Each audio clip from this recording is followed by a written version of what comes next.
"Sit with the staff. You look too plain," my daughter said, adjusting the diamond bracelet on her wrist as if she hadn't just erased me in front of 200 guests. And that was the exact moment I noticed the time.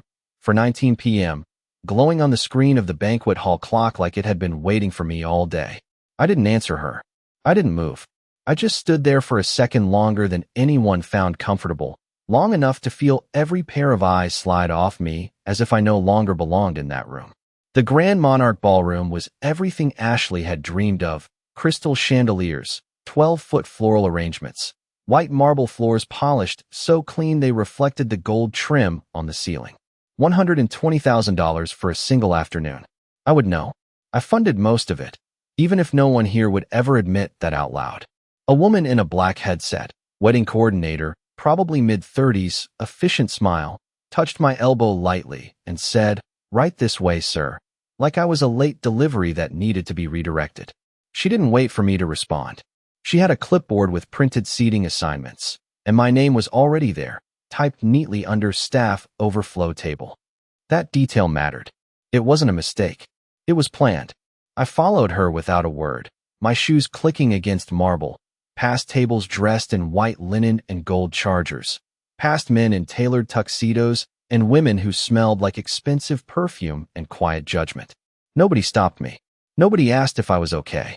Not one person said, "Hey, isn't that her father?" I reached the back corner of the room where the sound changed. Less music, more clatter. The kitchen doors swung open and closed every few seconds, letting out bursts of heat and the smell of butter and garlic. My table was smaller, round, covered in a thin polyester cloth that didn't quite reach the floor. A stack of extra silverware sat in the center, next to a plastic pitcher of water. I sat down. The chair wobbled slightly under my weight. I placed both hands on the table and looked straight ahead. I didn't look back at Ashley. I didn't look at Michael. But I could hear them. Laughter. Glasses clinking. A toast beginning somewhere near the stage. I focused on the details instead. A server rushed past me carrying a tray of champagne flutes, the liquid trembling at the rim. Another paused just long enough to glance at me, really look at me, before moving on. That look stayed with me. It wasn't pity. It wasn't confusion. It was recognition. I leaned back in my chair and adjusted the cuff of my jacket. A simple navy suit I'd owned for years. Nothing custom, nothing loud. "Too plain," she said. I let the words settle. They didn't sting the way people might expect. Not anymore. Because I knew something she didn't. I reached into my pocket and felt my phone resting there, silent, steady, already prepared. I had seen this day coming longer than she thought. And 4:19 p.m. wasn't just a time. It was a trigger. I picked up the water glass in front of me, the cheap kind with a faint seam running down the side, and turned it slowly in my hand as if it required my full attention. But what I was really doing was listening, measuring, mapping the room the way I used to do in meetings where millions of dollars sat quietly between people pretending to be polite. The difference here was that the stakes were hidden under flowers and music and curated smiles, and most of the people in this ballroom had no idea how quickly that illusion could collapse if the right pressure was applied at the right point. The kitchen doors swung open again and a wave of heat rolled across my table, carrying the smell of seared steak and butter, followed by a burst of laughter from inside, louder and more genuine than anything happening out here. And for a brief second, I wondered if the staff understood this event better than the guests did, because at least they knew exactly what role they were playing. A young server stopped near my table to adjust a tray, his hands steady, his posture straight, and he glanced at me again, just for a moment longer this time, as if trying to place me, as if something about me did not match the label I had been assigned. Then he moved on without a word. I set the glass down carefully and rested my hands on the table again, palms flat, grounding myself in the present, because the past had a way of creeping in when silence stretched too long. Ashley had not always looked at me the way she did 10 minutes ago. There was a time when she used to sit at our kitchen counter in a small house with peeling paint and ask me questions about everything, about how things worked, about why numbers mattered, about how a person built something from nothing. I had answered every one of those questions. I had shown her how to read contracts before she turned 20, how to recognize risk, how to see the difference between opportunity and illusion. And when she came to me 3 years ago with that first business plan, hands shaking, voice trying to sound confident, I had listened to her the same way I used to listen to clients who thought they were asking for a favor when they were really asking for trust. $1.1 million. That was the number. Not a gift. Not a handout. A structured loan. Documented. Protected. Layered with clauses she had barely skimmed because she believed in the version of the future where none of those details would ever matter. I remembered the day we signed it. She had hugged me in the parking lot outside the bank, sunlight in her hair, saying, "I will make you proud." I had nodded, not because I needed the promise, but because I understood what it meant to her at the time. Back in the ballroom, a microphone squealed briefly and then settled into a low hum as someone tested it near the stage, followed by a ripple of polite applause. I shifted slightly in my chair and angled my body just enough to see the front of the room through the gaps between people standing and moving, catching a glimpse of Michael in his tailored suit, one hand resting lightly on Ashley's back like he was positioning a piece on a board rather than touching a person. He checked his phone, not casually, intentionally. His thumb hovered for a second, then he locked the screen and slipped it back into his pocket. That detail mattered. Timing mattered. I reached into my own pocket and let my fingers rest against my phone without pulling it out, feeling the cool edge of the case, the quiet weight of it. Everything was already in place. It had been in place long before this afternoon, long before the seating chart, long before the rehearsed smiles and curated speeches. I did not need to guess what they were planning. I had seen the early signs in the way conversations shifted over the past few months, in the sudden confidence, in the subtle distancing, in the language that replaced we with I when Ashley talked about the business she had built on borrowed capital.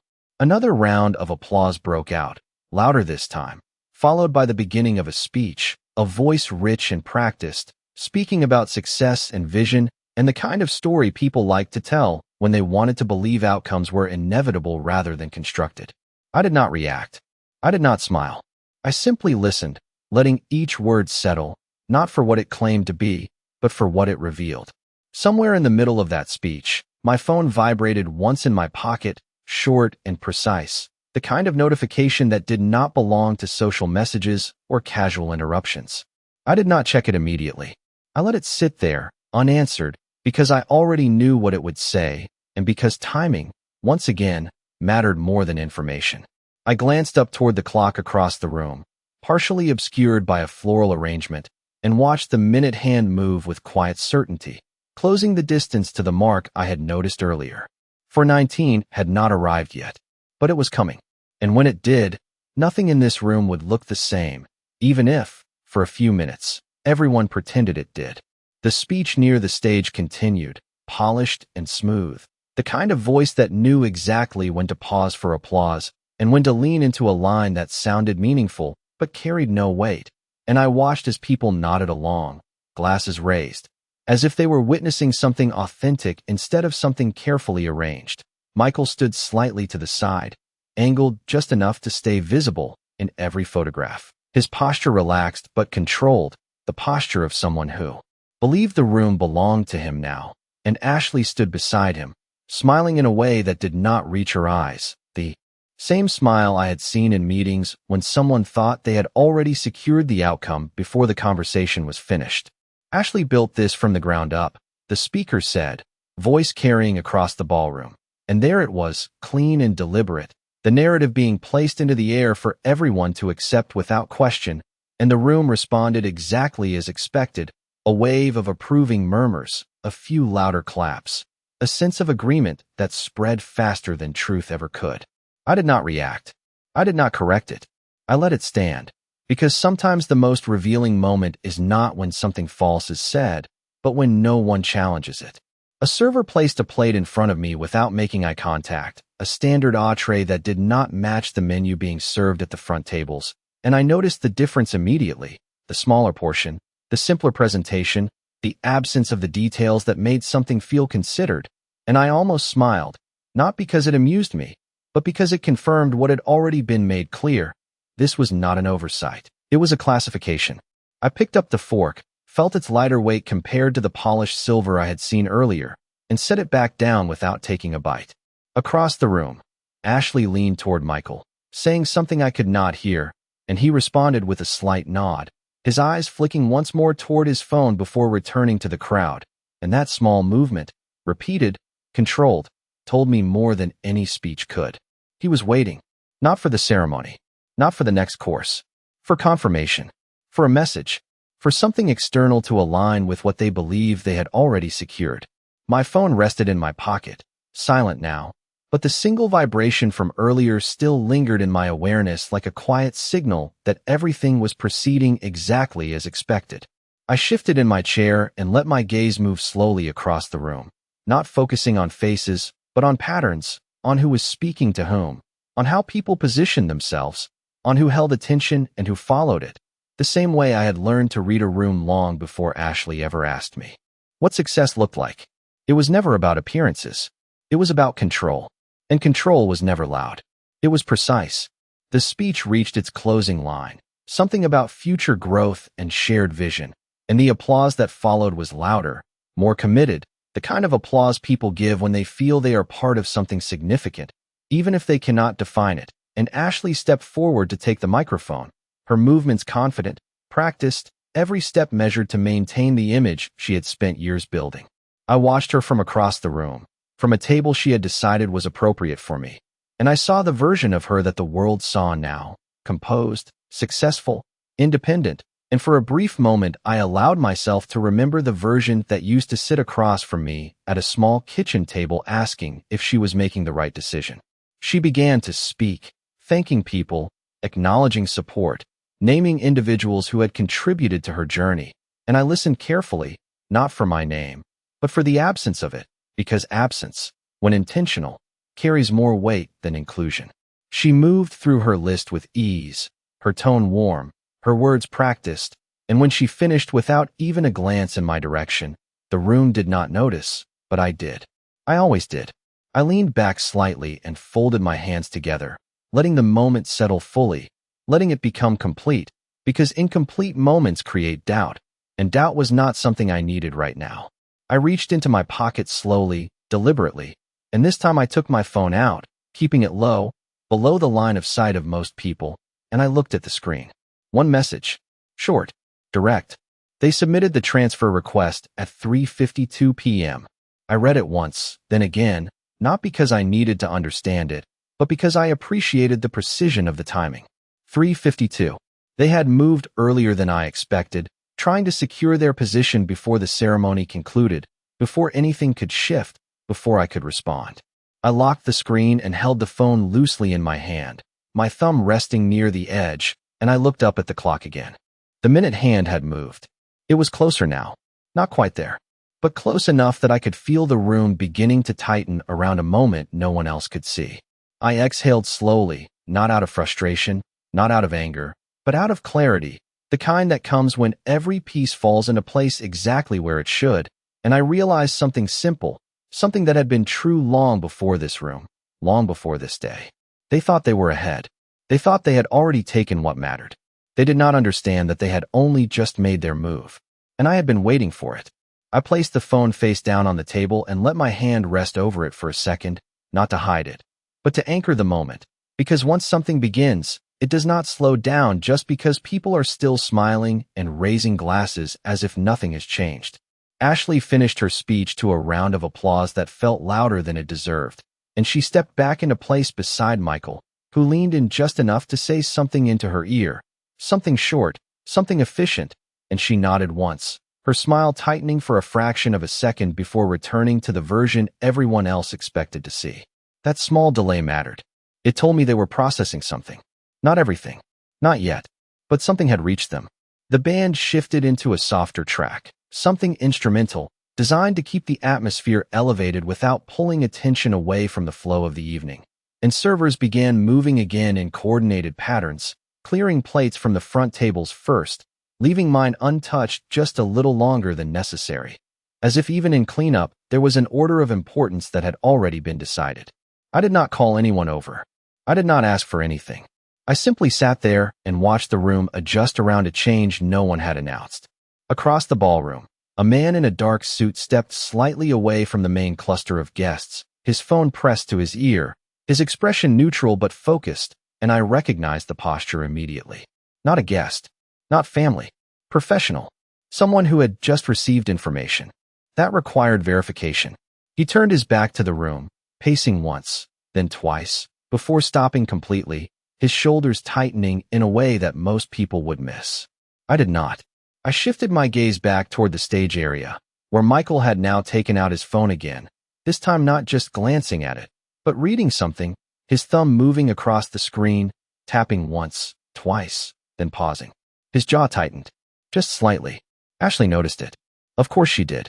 She leaned toward him again, her voice low, her smile still fixed in place for anyone watching, but her eyes searching his face for an answer he did not seem ready to give her. He shook his head once. Not a denial. A delay. The kind of gesture that says, not here, not now. That mattered more than words. I picked up my water glass again, took a slow sip, and set it back down with the same steady motion as before, because nothing about this moment required urgency on my side. Timing was already doing the work for me. The clock across the room was now visible again between two guests who had shifted positions, and I watched the minute hand settle exactly where it needed to be. For 19 had passed. The trigger had been activated minutes ago, not with a dramatic announcement, not with a visible interruption, but with a series of confirmations moving through systems that did not care about weddings or speeches or carefully constructed narratives. Contracts do not pause for celebrations. They respond to conditions. And conditions had just been met. A server approached my table again, this time hesitating for a fraction of a second before speaking. "Sir, can I get you anything?" he asked, his tone respectful, but different now, as if the earlier classification had started to shift in his mind. I looked at him, held his gaze just long enough to acknowledge the question, then said, "No, thank you." My voice calm, even, unchanged. He nodded and stepped back, but not before glancing once more toward the front of the room, as if trying to understand why something felt different without being able to name it. Near the center of the ballroom, the man in the dark suit ended his call and walked directly toward Michael, not quickly, not dramatically, but with purpose, weaving through tables with the ease of someone who did not need permission to move through the space. Michael saw him coming. His posture changed. Subtle, controlled, but unmistakable. He straightened slightly, his hand lowering from Ashley's back, his attention shifting fully to the approaching figure. Ashley followed his gaze, her smile faltering for the first time in a way that anyone could notice if they were paying attention. The man reached them, leaned in, and spoke quietly, his words not meant for the room, but the effect was immediate. Michael's expression froze. Not in shock. In calculation. Ashley's hand moved to his arm, gripping lightly, her fingers tightening just enough to reveal the tension beneath the surface. I did not need to hear what was said. I already knew. I leaned back in my chair and folded my hands again, watching as the first visible crack formed in the version of reality they had presented to everyone here. It was small, almost invisible, but it was enough. Because once a system begins to reverse, it does not stop halfway to accommodate appearances. It continues, step by step, until the structure built on it either adapts or collapses. And in that moment, standing in a ballroom filled with people who still believed they were attending a celebration, I understood that the real event had just begun, and only a few of us in that room even realized it. Michael did not react immediately, and that was the first real sign that something had gone wrong in a way he could not control, because a man like him always had a response ready, always had a line, a smile, a way to redirect attention before anyone else noticed a shift. But now he stood there for a fraction too long, his eyes fixed on the man in the dark suit, as if he was waiting for the sentence to change, as if there might be a version of what he just heard that still worked in his favor. Ashley leaned closer, her voice low, urgent now, no longer performing for the room, but searching for clarity, and I could see it in the way her shoulders tightened, in the way her smile faded completely this time, not replaced by anything, just gone. Michael finally spoke, just a few words, short, clipped, and the man nodded once, then stepped back without looking at anyone else, already moving away as if his role in this moment was complete. That mattered. Messengers do not linger when the message cannot be undone. I shifted my posture slightly, resting one arm on the table, the other still near my phone, and watched as Michael turned his back partially to the room, angling himself so only Ashley could see his expression fully. He showed her the screen. Just for a second. Long enough. Her reaction was immediate, but contained. The way someone reacts when they understand the implications but refuse to let it surface in front of an audience. Her eyes widened, not dramatically, just enough, and then she blinked once, twice, resetting, forcing control back into place. But control, once interrupted, does not return cleanly. It leaves traces. A ripple passed through the space around them, not because anyone heard what was said, but because people sense disruption even when they cannot define it. Conversation slowed. A few guests turned their heads, noticing the shift in posture, the break in rhythm. The band continued playing, but softer now, as if instinctively adjusting to something unspoken. I reached for my phone again, not because I needed to check it, but because I understood that this was the point where visibility begins to matter. I unlocked the screen and read the second message that had arrived while the room was still applauding. Loan recall confirmed. All lines suspended. Effective immediately. I let the words settle for a moment, then locked the screen again and placed the phone back on the table, not hiding it, not displaying it, simply letting it exist as part of the moment. Across the room, Michael was no longer looking at the crowd. He was looking at numbers that were no longer where he expected them to be. Ashley's hand remained on his arm, but now it was not supportive. It was searching. What does that mean? I could not hear her, but I could read the shape of the question in the movement of her lips, in the tension in her jaw. Michael did not answer immediately. He typed something, waited, then typed again, faster this time. The controlled rhythm gone, replaced by urgency. That was the second crack. The first was still small. This one was visible. A man near their table, older, likely from Michael's side, leaned in, asking something, his tone casual at first, then shifting when he saw the response he was not expecting. Phones began to appear in hands that had previously been holding glasses. Subtle, quiet, but spreading. I picked up my glass again and took another slow sip, letting the cool water settle, and for the first time since I had been directed to this table, I allowed myself to look directly at Ashley without turning away. She was no longer facing the room. She was facing the problem, and for the first time that day, she looked uncertain. Not because she did not understand business. I had made sure she did. But because she had believed the structure she was standing on was hers. That belief had just been corrected.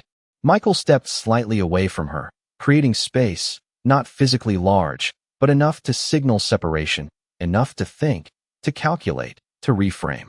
He looked toward the exit for a second, then back to his phone, then to the man in the dark suit, who was now standing near the edge of the room, watching, waiting, not interfering.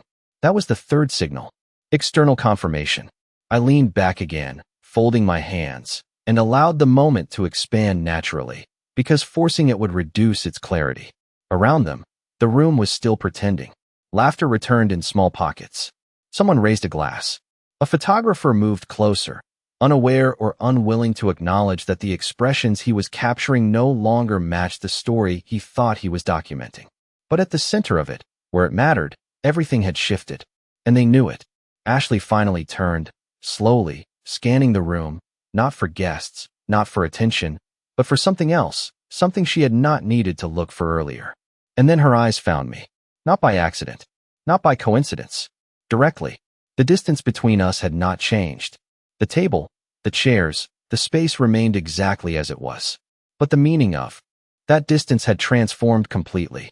She held my gaze for a second, just one, and in that second I saw a recognition, not of what had happened, but of who had allowed it to happen. I did not move. I did not signal. I simply looked back at her the same way I had looked at every situation that required resolution. Calm, measured, certain, because by the time someone realizes where the control actually sits, the process is already underway. And there is no version of it where it reverses simply because they finally understand. Ashley did not look away this time, and that was the difference between a misunderstanding and a realization, because earlier she had dismissed me without hesitation, placing me where I belonged in the version of the world she had constructed, but now she was trying to reconcile two conflicting images at once. The father she had reduced to an afterthought, and the man who was now clearly connected to something unraveling at the center of her wedding. I held her gaze for exactly as long as it needed to register. Then I looked away first, not out of discomfort, but out of control, because this was no longer about proving anything to her. It was about letting the sequence complete itself without interruption. Michael stepped closer to her again, speaking faster now, his composure thinning in ways that only someone watching carefully would notice. And Ashley shook her head once, sharply, as if rejecting the information outright before it could settle into something real. That reaction mattered more than panic. Panic is loud. Denial is quiet and far more dangerous. A woman from their table, someone older, possibly a family advisor or a senior partner, leaned in and asked a question that Michael did not answer directly, instead showing her the screen just long enough to shift her expression from polite curiosity to something tighter, something that understood consequence. She straightened immediately and looked around the room, not at the guests, but at the environment, as if assessing how much of this moment could still be contained. It could not. I could see it spreading now, not as chaos, not as noise, but as a subtle reallocation of attention. Conversations paused mid-sentence. People checked their phones under the table. A man near the bar frowned at his screen, then looked toward Michael, then back down again. Information was moving. Quietly. Efficiently. Exactly the way systems are designed to function when they do not rely on permission. I rested my elbow on the table and let my fingers tap once against the surface, a small, controlled movement, not out of impatience, but to mark the rhythm of what was unfolding, because every stage of this process had a tempo, and once you recognized it, you knew precisely where you were within it. Michael took a step back, creating more distance this time, not just from Ashley, but from the center of attention itself, and he placed a call, lifting his phone to his ear, his voice low but urgent, his posture no longer relaxed, no longer performing. Ashley remained where she was, her hands now clasped in front of her, fingers interlaced too tightly, her shoulders held rigid as if she could stabilize the situation through posture alone. She glanced toward the stage, toward the guests, toward the exit, and then back to me again, faster this time, searching for confirmation, for denial, for anything that would reframe what she was beginning to understand. I did not give it to her.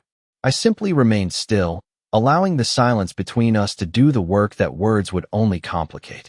The band continued playing, but even they seemed to sense the shift, the tempo slightly off, the transitions less smooth, as if the room itself had lost its balance. A photographer approached the couple, camera raised, asking for a pose, and for a brief second they complied out of habit, standing side by side, adjusting their posture, forcing expressions that no longer matched the reality behind them, and the flash went off, capturing an image that would later look perfect to anyone who did not know what had happened in that exact moment. But I knew. And now, so did they.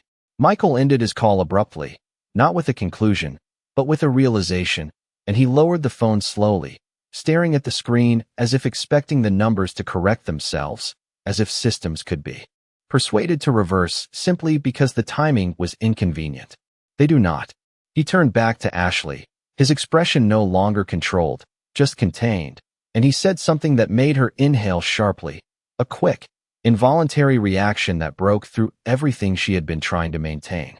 She stepped back from him, just one step, but enough to create a visible gap, enough for anyone watching to sense that something between them had shifted.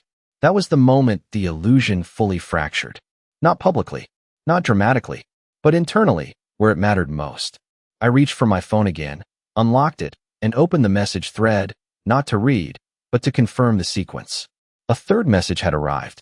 Collateral enforcement initiated. I closed my eyes for a brief second, not in relief, not in satisfaction, but in acknowledgement, because this was the point where the process moved beyond conversation and into execution. I locked the screen and set the phone down again, then leaned back in my chair and allowed myself to look at the room as a whole, not just at Ashley and Michael, but at everything that had been built around them. The lights, the decorations, the people, the expectations, all of it still standing, still functioning, still unaware that the foundation beneath one part of it had just been removed. Ashley took a breath, steadied herself, and then, slowly, deliberately, she started walking in my direction, not quickly, not dramatically, but with purpose, each step measured, each movement controlled, as if she was trying to reclaim something that had already begun to slip beyond her reach, and I watched her approach without moving, without adjusting, without preparing to meet her halfway. Because some distances are not meant to be closed from both sides. They are meant to reveal who is willing to cross them when the truth finally becomes unavoidable. Ashley's heels made almost no sound against the marble as she crossed the distance between us, but I could feel each step land with the weight of something breaking, not loudly, not dramatically, but with the kind of quiet certainty that does not reverse once it begins, and I did not move to meet her. I did not stand. I did not offer her anything that could soften what this moment had become. I simply watched her approach until she stopped at the edge of my table, just close enough that anyone looking would understand this was not a casual conversation, and for a second she did not speak. She just looked at me, searching my face for something familiar, something she could still control, something that belonged to the version of me she thought she understood. "Dad," she said finally, her voice low, controlled, but thinner than before, like something underneath it was pressing upward, trying to surface, and I noticed that she did not sit down. She did not take the empty chair across from me. She remained standing, as if sitting would mean accepting a position she was not ready to take. I looked up at her calmly, my hands still resting on the table, my posture unchanged, and I did not answer immediately, because silence, in the right moment, forces clarity faster than any explanation ever could. She swallowed once, then tried again, her voice slightly firmer this time, but still searching. "What is going on?" she asked, and there it was, the question she had not needed to ask an hour ago, the question that only appears when control shifts out of reach. I tilted my head slightly, not in confusion, but in acknowledgement, as if considering how much of the truth she was actually ready to hear, and I spoke in the same tone I had used all day, steady, measured, without urgency. "You tell me," I said, and I watched the way that answer landed, the way it forced her to confront something she had been trying to avoid naming. She glanced back over her shoulder toward Michael, who was now several steps away, still on his phone, still trying to reach someone who could change what had already been set in motion, and when she looked back at me, the certainty she had carried earlier was gone. "They said the loan," she started, then stopped, as if the words themselves were difficult to assemble now. "They said it has been pulled." The last word came out quieter, less confident, like she did not fully believe it even as she said it. I held her gaze and nodded once, a small, controlled movement that confirmed what she already knew without expanding on it. And that was when the shift fully registered in her eyes. Not just confusion now, but recognition, the beginning of understanding that what she had treated as a background detail was actually the structure holding everything in place. "You cannot just do that," she said quickly, the urgency rising, not loud, but sharp, the kind that comes from someone trying to reassert rules they thought were fixed. I let a brief silence sit between us again, then answered simply, "I can." And I did not raise my voice. I did not emphasize the words. I let them stand exactly as they were, because the truth does not need volume when it is already absolute. Her jaw tightened, her posture shifting slightly as if she was bracing against something she could not push back, and she shook her head once, a reflex more than a decision. "We had an agreement," she said, and I noticed the word she chose. "We," not you, not me, but we, as if the partnership still existed in the same form it had before this moment. I nodded again, slower this time. "We did," I said, and then I added, just enough to complete the thought. "And agreements have conditions." That was when the memory surfaced for her. I could see it happen, the moment she replayed something she had once signed, something she had once skimmed over because it felt procedural, not immediate, and her eyes flickered, just briefly, not away from me, but inward, connecting pieces she had not needed to connect until now. "This is my wedding," she said, and there was something different in that line, not entitlement, not exactly, but disbelief, as if the setting itself should have protected her from consequence, as if the timing should have delayed reality out of respect. I did not react to the statement. I simply looked at her, letting her hear how it sounded without correcting it. Around us, the room continued its quiet unraveling. Guests watching without staring, conversations shifting direction, attention bending toward the center where something unspoken was happening, and I knew she could feel it, the way the atmosphere had changed, the way the day was no longer following the path she had planned. She took a small breath, steadied herself, and then asked the only question that mattered now. the one that finally acknowledged the truth beneath everything else. "Why?" she said. And this time there was no control in it, just a need to understand. I looked at her for a long second, not searching for words, but deciding which part of the truth to give her first, and when I spoke, my voice did not change. "Because you asked me to sit with the staff," I said quietly, and I watched as the meaning of that moment, the one she had dismissed without hesitation, returned to her with a weight it had not carried before, and in that space between us, with the music still playing and the lights still shining and the guests still pretending, I let her feel exactly what it meant to misjudge where respect ends and consequence begins. Ashley did not respond right away, and that silence stretched longer than anything she had experienced all day, longer than the applause, longer than the speeches, longer than the carefully timed moments that had been designed to keep everything moving forward without interruption. Because this silence was not part of the plan, it was the absence of one, and I watched as she tried to process what I had just said, not the words themselves, but what they implied about everything she thought she understood. "That is not what this is about," she said finally, her voice tightening, trying to regain structure, trying to pull the moment back into something she could define, something she could argue against, and I could see the effort in it. The way she was searching for a version of events where this could still be framed as a misunderstanding rather than a consequence. I did not interrupt her. I let her continue. "You are doing this now," she added, gesturing slightly around the room, her eyes flicking toward the guests, the lights, the setting that had seemed so solid just minutes ago, in front of everyone. There was a shift in her tone there, not just confusion, but something closer to accusation, as if the visibility of the moment made it inappropriate, as if timing could override cause. I leaned back slightly in my chair and folded my hands, letting her finish before I spoke, because she needed to hear herself first. "No," I said calmly when she stopped. "You did this in front of everyone." That landed differently. I could see it in the way her shoulders dropped just a fraction, in the way her expression faltered before she could correct it, because for the first time she was being forced to look at the sequence in the right order. She opened her mouth to respond, then closed it again, her eyes shifting briefly to the side as if checking whether there was still an audience close enough to hear this exchange. And there were. Of course there were.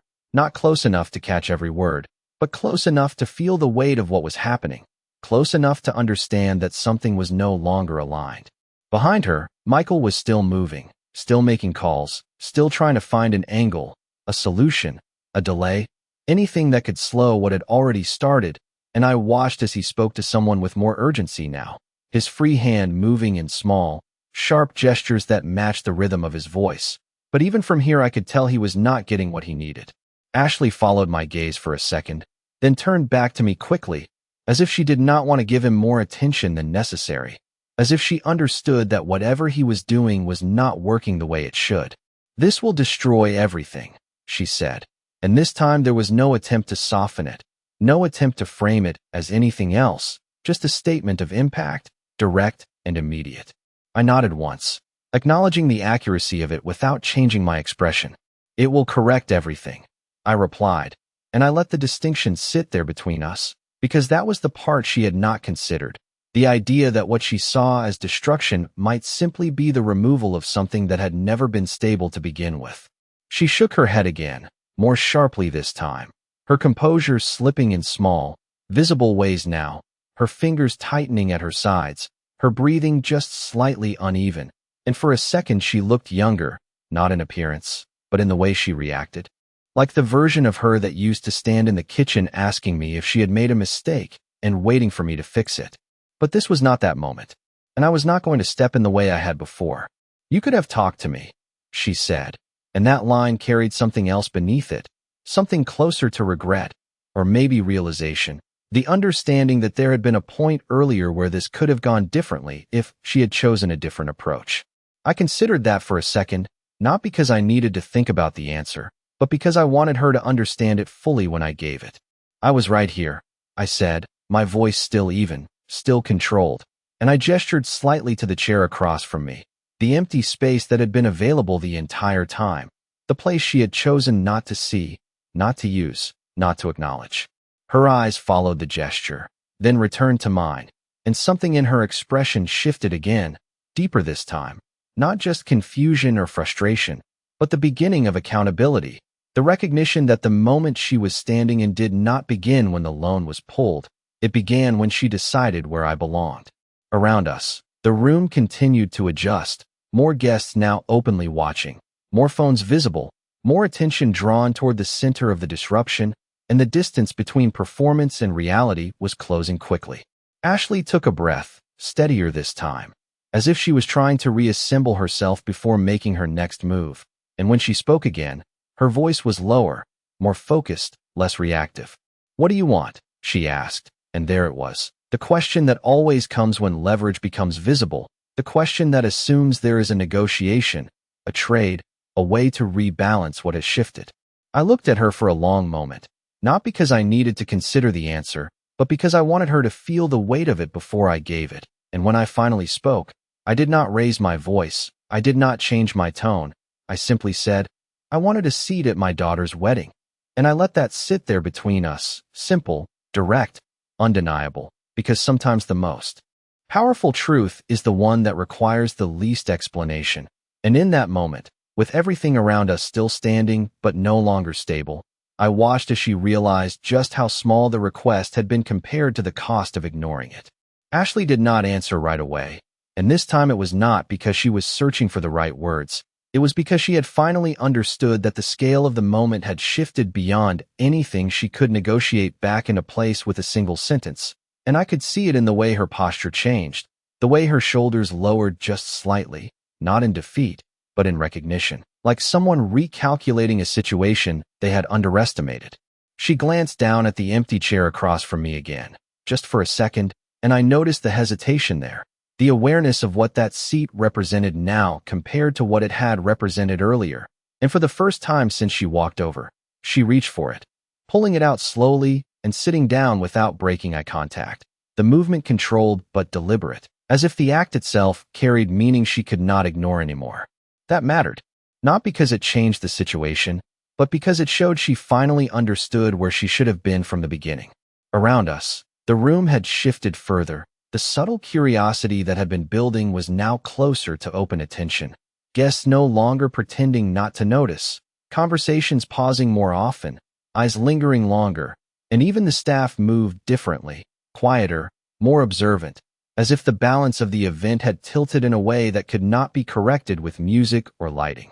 Michael was no longer standing in one place. He was moving between small clusters of people, speaking quickly, showing his phone, receiving responses that were shorter each time, less helpful, less reassuring, and I could see the pattern from here, the way his options were narrowing. The way the network he relied on was responding not with solutions, but with distance. That was how these things always unfolded. Not with a single collapse, but with a series of small withdrawals that leave someone standing in the same place with fewer and fewer supports beneath them. Ashley followed my gaze again, watching him for a moment, and when she turned back to me, her expression had changed again, not softer, not weaker, but more precise, like she was finally asking the right questions internally, even if she had not spoken them yet. "You planned this," she said quietly, and it was not an accusation, not exactly, more of a realization, something she had arrived at after connecting the timing, the clauses, the sequence that had unfolded with too much precision to be accidental. I did not deny it. I did not confirm it directly either. I simply held her gaze and let the truth exist without explanation, because whether I had planned it or not did not change the fact that it was happening now. "You knew," she added, her voice lower, almost to herself, and I nodded once, not as a statement of control, but as an acknowledgement of awareness, because seeing what is coming is not the same as causing it, but it does mean you are prepared when it arrives.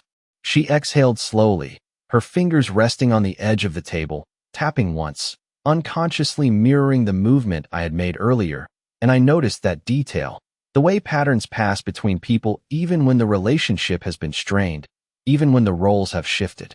"Michael said they were finalizing everything today," she said, and now she was speaking more to the situation than to me, piecing it together out loud. After the ceremony, after the signatures, everything would be locked in. She paused there, and I could see the moment she understood what that meant in relation to the timing, the way they had tried to move first, to secure control before anything could interfere, and how that assumption had failed. But it was not, she said, finishing the thought, and this time she looked directly at me again, fully aware of what she was acknowledging. I shook my head slightly. Not yet, I said, and I kept my voice even, not emphasizing the correction, just placing it where it belonged. She sat back in the chair a little, her eyes scanning the room again, but differently now, not as a host, not as the center of attention, but as someone assessing risk, consequence, exposure, the same way I had taught her years ago when the stakes were smaller and the lessons were easier to accept. They're going to lose everything, she said, and there was something in that line that reached beyond herself, something that included Michael, his family, the people connected to him, the structure that had been built around the assumption that the loan would remain in place, and I could hear the weight of that realization in her voice. I did not respond immediately. I let her sit with that for a moment, because understanding impact is different from understanding cause, and both mattered here. They structured everything around borrowed capital, I said finally, not as a defense, not as an explanation, but as a fact, and they moved before the conditions were secured.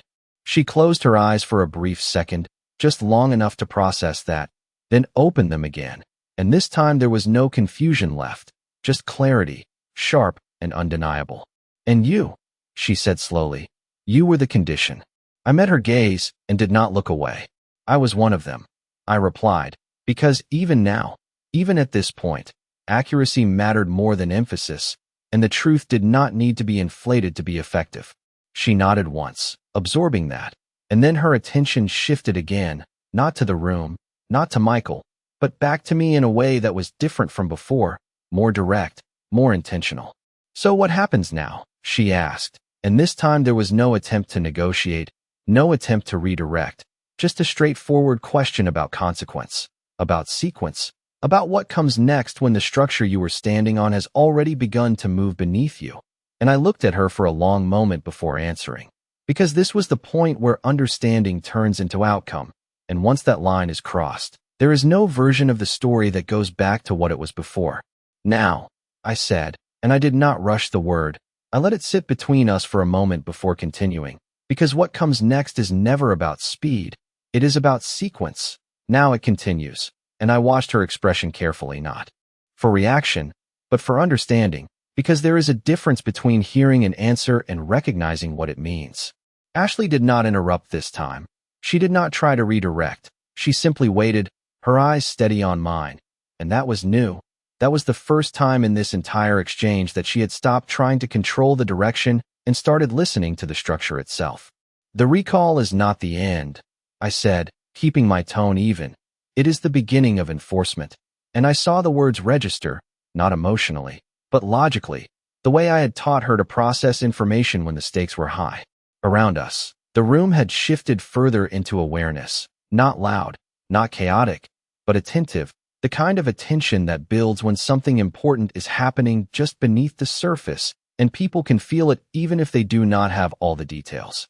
Michael was no longer speaking to small groups. He was standing still now, phone pressed to his ear again, his face more rigid, more focused, and when he turned slightly, I caught a glimpse of his expression, not panic, but pressure, the kind that comes when options are narrowing faster than they can be replaced.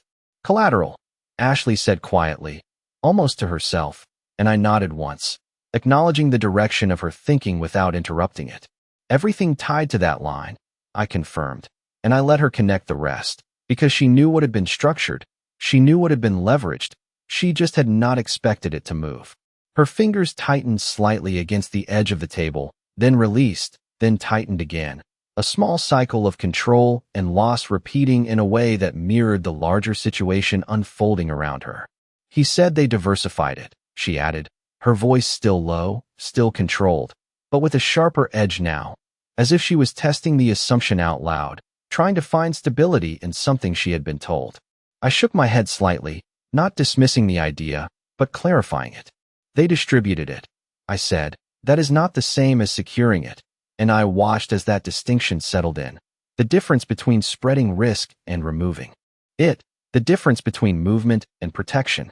She exhaled slowly, her gaze dropping to the table for a second before lifting again, and when she looked back at me, there was no confusion left, only calculation, the kind that comes when someone finally understands the rules of the system they are in.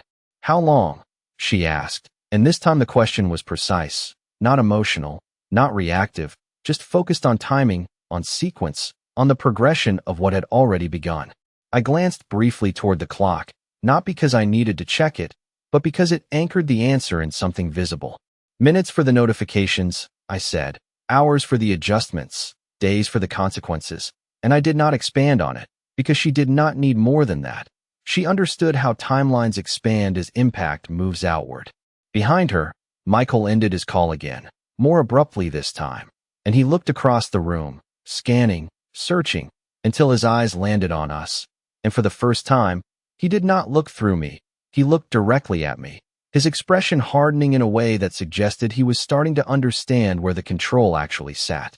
He took a step in our direction, then stopped, as if reconsidering, as if calculating whether approaching would help or make it worse. And that hesitation told me everything I needed to know about his position now. Ashley followed my line of sight, saw him, then turned back to me, faster this time, as if she knew the window for clarity was narrowing. "If this continues," she said, and there was a different tone in her voice now, not defensive, not accusatory, but grounded, "they will not be able to recover." And I noticed the shift in language, not we, not I, but they, the separation beginning to form as she reassessed her alignment. I did not respond immediately. I let that sit, because it was important that she hear herself say it, that she recognized the boundaries she was starting to draw. "Recovery depends on structure," I said finally, "and structure depends on decisions that have already been made." And I did not look away when I said it, because this was the point where responsibility becomes clear. She nodded once, slowly, absorbing that, and for a moment neither of us spoke, the noise of the room filling the space between us, the music, the movement, the quiet tension that had replaced the earlier celebration. A server passed by again, slower this time, more deliberate, glancing at both of us before continuing on, as if even the rhythm of service had adjusted to match what was happening at this table. Ashley leaned back slightly in her chair, her posture no longer rigid, but not relaxed either, just balanced, like someone standing on unstable ground, but choosing not to move too quickly. "You could stop it," she said after a moment, and this time it was not framed as a demand, not even as an expectation, just as a possibility placed into the air, something she needed to confirm before deciding what to do next. I looked at her, held her gaze, and did not answer right away, because that question was not about capability, it was about willingness, and those are never the same thing. I let the silence stretch just long enough for her to understand that difference before I spoke. "I could," I said quietly, and I left it there, without adding anything else, because what mattered was not the option itself, but what it would require to choose it. And as the room continued to shift around us, as the evening moved forward on the surface, while something much larger unfolded beneath it, I watched as she realized that what came next was no longer about what had been done, but about what she was willing to do in response to it. Ashley held my gaze after I said it, and this time she did not look away. She did not glance toward Michael. She did not search the room for an easier answer. She stayed exactly where she was, sitting across from me at a table she had not planned to use, in a position she had not intended to take, and I could see the shift happening in real time, not in words, but in the way she chose to remain present instead of retreating into the version of the day that had already started to fall apart. "What would it take?" she asked, and her voice was different now, not sharp, not defensive, not uncertain, but measured, deliberate, the way someone speaks when they understand that every word matters and nothing will be repeated twice. I did not answer immediately. I let the question sit, because the answer was not a number, not a condition written into a contract, not something that could be negotiated across a table in the middle of a ballroom. It was something else entirely, something that did not belong to the systems already in motion. I leaned forward slightly, resting my forearms on the table, bringing the distance between us down to something more direct, more focused, and I spoke quietly, not to hide the words, but because volume was unnecessary. "It is not about stopping anything," I said, and I watched her expression carefully as the meaning settled. "It is about understanding why it started." She nodded once, slowly, absorbing that, and I could see that she already knew the answer. She just needed to hear it in a form she could not ignore. Behind her, Michael had started moving again. Faster now, his steps less controlled, his attention shifting between his phone and the people around him. And there was a new urgency in the way others responded to him. Shorter conversations, quicker exits, the kind of interactions that signaled distance rather than support. Ashley did not turn to look at him this time. That mattered. She kept her focus on me, as if she had already decided where the priority of this moment actually was. "I misjudged you," she said, and the words were simple, but they carried more weight than anything she had said so far, because they did not try to soften the impact. They did not try to redirect responsibility. They placed it exactly where it belonged. I did not react outwardly. I did not nod. I did not correct her. I simply let the statement exist, because acknowledgement is not something that needs validation to be real. "And I misjudged what mattered," she added. And this time there was something else in her voice, not regret exactly, but clarity, the kind that comes too late to prevent consequence, but early enough to define what comes next. I leaned back slightly, returning to the same posture I had held before she arrived, not distancing myself, but restoring the balance of the moment, and I watched as she processed her own words, as she aligned them with the situation unfolding around us. "This is not about the seat," she said after a moment, and she was right, but not in the way she might have thought earlier. I shook my head slightly. "It was never just the seat," I replied, and I kept my tone even, letting the distinction settle without expanding it into something larger than it needed to be. She nodded again, faster this time, as if the connection had already formed. "It was respect," she said, and I held her gaze as she said it, because that was the first time she had named it correctly. Around us, the room had shifted into something quieter, more controlled, the kind of quiet that follows realization rather than anticipation, and even the music seemed secondary now, a background element to something that had taken priority without being announced. Michael was no longer speaking to anyone. He stood near the edge of the room, his phone in his hand, his posture rigid, his attention fixed on something he could not change, and for a moment I considered the broader impact, not just on him, not just on Ashley, but on everything connected to the structure that had been built around that one line of credit, the people, the plans, the assumptions that had now been forced into adjustment. Ashley followed my gaze briefly, then looked back at me, her expression steady, grounded in a way it had not been all day. "If I ask you to stop it," she said carefully, "it would not be for the business." And I noticed the precision in her words, the way she separated motive from outcome, the way she chose to frame the request before making it. "It would be because I understand what I did," she continued, and she did not look away when she said it. She did not hesitate. She placed the statement clearly between us. I let a small silence follow, not as a test, but as a space for that understanding to fully exist, because this was the point where intention matters more than outcome. "And what you do next," I said slowly, "will show whether you understand it or not." And I watched as that landed, not as pressure, but as truth, because understanding is not proven in words, it is proven in choice. She sat still for a moment, her hands resting on the table, no longer tense, no longer tapping, just still, as if she had reached a point where movement was no longer necessary to process what was in front of her. Then, slowly, she pushed the chair back and stood, not abruptly, not with urgency, but with intention, and she looked down at me one more time, her expression clear in a way it had not been when she first walked over.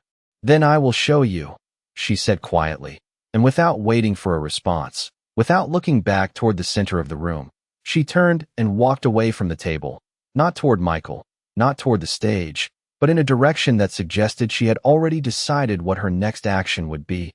And as I watched her go, I understood that the outcome of everything that had been set in motion would not be determined by the systems alone, but by the choice she was about to make in response to them. Ashley did not return to Michael, and that was the first decision that shifted the direction of everything that followed, because it was the choice that broke the alignment they had been relying on all day, the assumption that they were operating as a single unit with a shared objective. And I watched as she moved past him without stopping, without explaining, without even acknowledging the urgency in his posture as he turned toward her, his expression tightening, his hand lifting slightly as if to call her back. But she did not pause, she did not slow, She continued forward with a focus that had not been present earlier, a clarity that had replaced performance. The room noticed, not all at once, not with a single reaction, but in fragments, in small shifts of attention as guests tracked her movement across the ballroom, as conversations faded and reformed around the change in direction, as the center of gravity moved from the stage to the path she was now creating through the crowd. I remained seated, my posture unchanged, my hands resting on the table, watching the sequence unfold without interference, because this was no longer my action to take. This was hers, and what she chose to do with the understanding she had reached would define the outcome more than anything I could say. Ashley stepped onto the stage without waiting for an introduction, without signaling the band, without asking for the microphone. She simply took it, her movement direct, controlled, and the sound of her heels against the steps cut cleanly through the room, sharper than the music, sharper than the conversations that had not yet fully stopped. The band fell silent a second too late, the last note trailing off unevenly as the realization spread that something unscripted was happening, something that did not belong to the schedule printed on the programs at each table. Ashley stood at the center of the stage, the same place where she had stood earlier to deliver a speech that now felt distant, disconnected from the reality that had taken its place. And she did not smile this time. She did not adjust her posture for the cameras. She simply looked out at the room, taking in the faces, the attention, the expectation, and for a brief second, the silence settled completely, the kind that holds before something irreversible is said. Michael moved closer to the stage, not climbing it, not interrupting, but positioning himself where he could be seen, where he could intervene if necessary, his phone still in his hand, his attention split between the device and the woman who was no longer following the plan he had built around her. Ashley lifted the microphone, and when she spoke, her voice carried clearly, not raised, not strained, but steady, the kind of steadiness that comes from decision rather than performance. "Before this continues," she said, and the phrasing alone was enough to shift the room further, to signal that whatever was about to be said would not fit into the expected flow of the evening. "There is something I need to correct." I watched the reaction ripple outward, the subtle exchange of looks between guests, the quiet adjustments as people leaned in slightly, as phones were lowered, as attention sharpened. Ashley did not look at Michael when she said it. She did not look at anyone behind her. She looked straight ahead, into the room, into the space where the narrative had been placed earlier and accepted without question. "I said earlier that I built everything myself," she continued, and I recognized the precision in her wording, the way she referenced the exact statement that had set part of this in motion, the way she framed it not as a misunderstanding, but as something that required correction. She paused for a fraction of a second, not for effect, but to let the acknowledgement settle, to ensure it was heard clearly before she moved forward. "That was not true," she said, and the silence that followed was heavier this time, not just attentive, but absorbing, because truth, when stated plainly in a room built on presentation, changes the structure of everything around it. I remained still, watching, not reacting, not signaling, because this moment belonged to her completely, and the way she handled it would determine whether the understanding she had reached at the table would translate into something real. "There is one person in this room who made everything I have possible," she said, and now her gaze shifted, not searching, not uncertain, but direct, moving across the room until it found me, until it held there, visible, unmistakable, and I did not look away. "And I treated him like he did not belong here," she added, and there was no hesitation in the statement, no attempt to soften it, no attempt to reframe it as anything else. Just a clear acknowledgement placed in front of everyone who had witnessed the earlier moment without understanding its weight. The room reacted, not loudly, but noticeably, a shift in posture, a murmur that moved through the tables, a recalibration of perception as people connected what they had seen with what they were now hearing. Michael stepped closer to the stage again, his expression tightening further, his focus now fully on Ashley. But he did not interrupt, he did not take the microphone. He did not stop what was happening, and that, more than anything, told me he understood that control had already moved beyond him. Ashley took a breath, steady, measured, and continued. "I was wrong," she said, and the simplicity of it carried more force than any elaborate explanation could have. Because it did not leave room for interpretation, it did not dilute responsibility, it placed it exactly where it belonged. I sat there at the back of the room, at the table she had chosen for me, and I listened, not for validation, not for recognition, but for consistency, for alignment between what she had said to me and what she was now saying to everyone else. And as the room held that moment, as the reality of what she was doing settled into the space, I understood that whatever happened next would not be defined by the recall alone, but by the way she chose to stand in front of it. Ashley lowered the microphone, but she did not step away from the center of the stage right away, and that pause mattered, because it showed she was not retreating from what she had just said. She was standing in it, allowing the weight of her words to settle across the room, without trying to control how they were received. The silence that followed was no longer uncertain. It was defined, shaped by the truth she had placed into it, and I watched as the guests adjusted, as perception shifted in real time, as people recalibrated not just how they saw her, but how they understood the moment that had unfolded in front of them. Michael did not move closer this time. He stood where he was, his phone still in his hand, his posture rigid, his options narrowed down to observation rather than action, and for the first time since this began, he was no longer trying to lead the situation, he was reacting to it. Ashley finally stepped back from the microphone, but instead of returning to him, instead of rejoining the version of the evening that had been constructed earlier, she turned and walked down from the stage, not quickly, not hesitantly, but with the same steady intention she had shown when she first approached my table. The room parted slightly as she moved, not dramatically, but enough to acknowledge the shift in presence, the change in role, and when she reached the back of the ballroom, she did not stop beside me immediately. She paused for a second, just long enough to look at the table, at the chair she had taken, at the place she had assigned me, and then she pulled the chair out again and sat down across from me, exactly where she should have been from the beginning. I did not speak right away.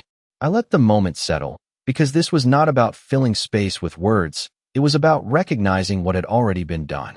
She placed her hands on the table, not tense this time, not searching, just present, and she met my gaze without hesitation. "I cannot undo what I said," she said quietly, and there was no defense in it, no attempt to soften it, just a clear acknowledgement of something that had already taken its place in the sequence of the day. I nodded once. "No," I replied, and I kept my tone even, not harsh, not forgiving, simply accurate. She held that for a second, then continued, her voice steady. "But I can decide what I do next." That was the line that mattered, not because it changed the past, but because it defined the direction from this point forward. I looked at her, really looked this time, not at the version she had presented to the room earlier, but at the one sitting in front of me now, the one who understood the cost of misjudgment, the one who had chosen to correct it publicly instead of protecting herself privately. Around us, the room was still adjusting, conversations returning in smaller, more cautious forms, the band waiting for a signal that had not yet come, the entire event suspended between what it had been and what it was becoming. I reached for my phone slowly, not as a gesture of control, but as a continuation of the sequence that had already begun, and I unlocked it, the screen lighting up with the thread that had guided the process from the start. Ashley did not look at the phone. She did not ask what I was about to do. She simply remained where she was, her posture steady, her attention fixed on me, accepting that whatever came next would come from the same place everything else had. I held the phone for a moment, then looked back at her. "Respect is not a statement," I said quietly. "It is a pattern," and I let that settle before I continued. "And patterns are proven over time." She nodded once, not quickly, not reflexively, but with understanding, and that was enough. I looked back at the screen, my thumb hovering for a second, not because I was uncertain, but because I understood exactly what this moment represented, the point where consequence meets choice, where structure can either continue its course or begin to adjust based on what has changed. Then, without urgency, without display, I made the call, not to reverse everything, not to erase what had happened, but to pause the next step, to hold the line where it was, and allow the outcome to be shaped by what would follow rather than what had already been set in motion. I lowered the phone and placed it back on the table, and for a moment neither of us spoke, because there was nothing left that needed to be said in words. The room began to move again, slowly at first, then with more confidence, as if the tension had found a new balance, as if the event had redefined itself around a truth that could no longer be ignored. And as I sat there across from my daughter, not at the center of the room, not at the edge of it, but exactly where I should have been all along, I understood that everything she thought she had built was never really about money, or status, or perception. It was about the foundation she chose to stand on. And now, for the first time that day, she had chosen it correctly.